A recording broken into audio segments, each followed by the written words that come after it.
กับเรา2คนค่ะบุ้งแล้วก็อาจารย์แนนนะคะวันนี้ดิฉันพัทราคำเพลงขออนุญาตรับหน้าที่ดำเนินรายการนะคะเป็นพิธีกรในการพูดคุยเกี่ยวกับบทเรียนต่างๆค่ะซึ่งบทแรกเป็นการสร้างโอกาสและแรงบันดาลใจในการเป็นผู้ประกอบการใหม่ค่ะพี่แนนบทแรกก็น่าสนใจแล้วค่ะสำหรับเนื้อหาในบทนี้มันเป็นยังไงบ้างอะคะคือบทแรกเนี่ยเราจะต้องสร้างแรงดึงดูดให้กับผู้ชมหรือว่าผู้เข้ามาเรียนก่อนนะคะจะเห็นว่าบทแรกเนี่ยเราตั้งชื่อไว้ว่าเป็นการสร้างโอกาสแล้วก็แรงบันดาลใจอันดับแรกเลยเนี่ย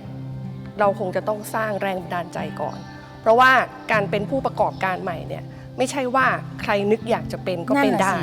เนาะเพราะเดี๋ยวนี้หลายๆคนอาจจะคิดว่ามันง่ายมากการที่แบบอยากจะเป็นแบบเจ้าของธุรกิจอย่างหนึ่งหรือว่าอยากจะทำอะไรสักอย่างหนึ่งคิดว่ามันเป็นเรื่องง่ายใช่มันง่ายขนาดนั้นไหมคะจริงๆแล้วจะว่าง่ายมันก็ไม่ง่ายจะว่ายากก็ไม่ยากเพราะว่าตอนนี้เรามีเครื่องมือต่างๆที่ทันสมัยมากยิ่งขึ้นไม่ว่าจะเป็นระบบของการขายนะคะหรือไม่ก็เป็นสภาพแวดล้อมทางธุรกิจเนี่ยที่มันเปลี่ยนแปลงไปเนื่องจากแพลตฟอร์มของการซื้อขายเนี่ยมันเปลี่ยนเพราะฉะนั้นรูปแบบของการทำธุรกิจเนี่ยมันเลยมีความแตกต่างจากสมัยก่อนดังนั้นเนี่ยก่อนที่จะไปถึงว่าเครื่องมือต่างๆหรือว่าวิธีการต่างๆที่เปลี่ยนแปลงไปเนี่ยมันจะทำให้ผู้ประกอบการต้องปรับตัวยังไงเนี่ยอันดับแรกเลยเนี่ยคงจะต้องเช็คตัวเองก่อนหรือสำรวจตัวเองก่อนว่าตัวเองเนี่ยพร้อมที่จะเป็นผู้ประกอบการรุ่นใหม่หรือว่าผู้ประกอบการในศตวรรษที่21หรือเปล่านะคะทีนี้แรงบันดาลใจเนี่ยมันก็เกิดขึ้นแตกต่างกันของแต่ละคนอย่างบทเรียนที่จะนำไปให้ผู้ชมเนี่ยได้ใช้เป็นตัวอย่างในการที่จะเช็คตัวเองเนี่ยมันก็จะมีการสร้างสถานการณ์หรือการใช้กรณีศึกษานะคะอย่างเช่นการใช้กรณีศึกษาเนี่ยเราจะพาไปรู้จักกับผู้ประกอบการรุ่นใหม่ที่มีจุดเปลี่ยนหรือว่าจุดคิดในการที่จะเริ่มประกอบธุรกิจเราจะได้เห็นตัวอย่างจริงๆของเขาเลยใช่ไหมคะใช่ส่วนอีกประเด็นหนึ่งที่สำคัญมากเลยก็คือในเรื่องของการสร้างโอกาสคืออยากเป็นผู้ประกอบการแต่ว่าไม่มีข้อมูลอะไรเลยเกี่ยวกับธุรกิจหรือไม่มีความรู้อะไรเลยเกี่ยวกับธุรกิจเนี่ยก็อาจจะเป็นได้ยากไม่สมบูรณ์เพราะว่าปัจจุบันนี้เรื่องข้อมูลแล้วก็ในเรื่องของพฤติกรรมผู้บริโภคที่เปลี่ยนแปลงไปเนี่ยมันส่งผลให้ผู้ประกอบการเนี่ยจะต้องกลับมาคิดว่าเราอาจจะทำไปตามที่เราชอบอย่างเดียวไม่ได้มันต้องมีข้อมูลพวกนี้ด้วยใช่ค่ะเพราะฉะนั้นเนี่ยการสร้างโอกาสที่สำคัญเนี่ยจะต้องนำพาตัวเองเนี่ยไปศึกษาข้อมูลด้วย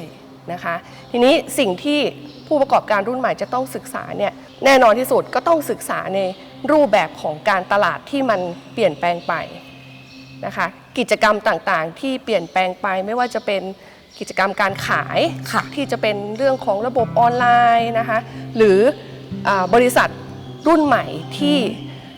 ตอนนี้เขาพยายามสร้างนวัตกรรมใหม่ๆเข้ามานะคะเพราะฉะนั้นในบทนี้ท่านผู้ชมหรือว่านักเรียนนักศึกษาหรือว่าใครก็ได้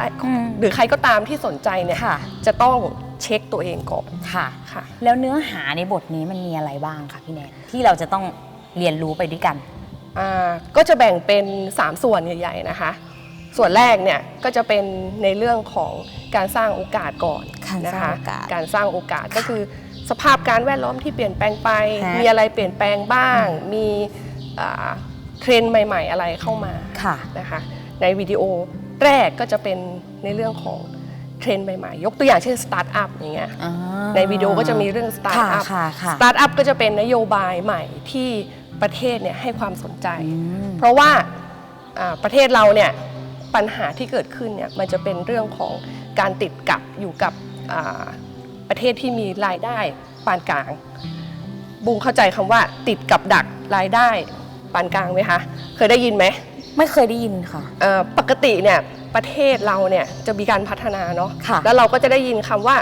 ประเทศกำลังพัฒนาอันนี้ได้ยินบ่อยได้ยินมานานใช่แล้วเมื่อไหร่จะพัฒนาสักทีถูกไหมคำถามก็คือแล้วเมื่อไหร่ประเทศจะพัฒนาสักทีมันก็ดูเหมือนจะพัฒนานะแต่เวลาเขาจัดอันดับการพัฒนาเนี่ยเขามีดัชนีชี้วัดหลายๆอย่างประเทศไทยเนี่ยเป็นประเทศที่ยังคงคำว่ากำลังพัฒนาเนื่องจากว่ารายได้ต่อหัวของประชาชน หรือคนที่ทำงานเนี่ยยังอยู่ในเรทหรือระดับที่ถูกจัดว่าอยู่ในระดับของ เขาใช้เกณฑ์อันนี้ในการวัดใช่ไหม ใช่ คะ ทีนี้การที่จะเพิ่มรายได้คนเนี่ยเราก็ต้องมาดูว่าเราจะทำวิธีไหนในการเพิ่มรายได้คน แน่นอนว่าประเทศเราเนี่ยเปลี่ยนตัวเองจากสังคมเกษตรไปสู่สังคมอุตสาหกรรมหรือ ค่ะ บริการนะคะแต่รายได้มันก็ยังไม่เพิ่มขึ้น อันเนี้ยถ้าเรามองลึกเข้าไปเนี่ยเราจะพบว่าเหตุที่รายได้เราไม่เพิ่มมากขึ้น เพราะว่าเราไม่ได้เป็นเจ้าของไอเดีย เราไม่ได้เป็นเจ้าของ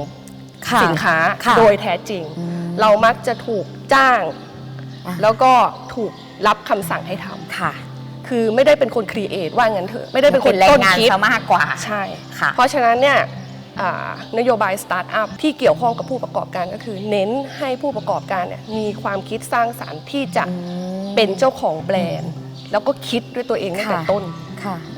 จนเกิดโครงการสตาร์ทอัพ ใช่ ขึ้นมา ใช่ ที่ได้ยินบ่อยๆ อยู่ในขณะนี้ใช่ไหมคะ ในบทเนี้ย อืม ก็จะมี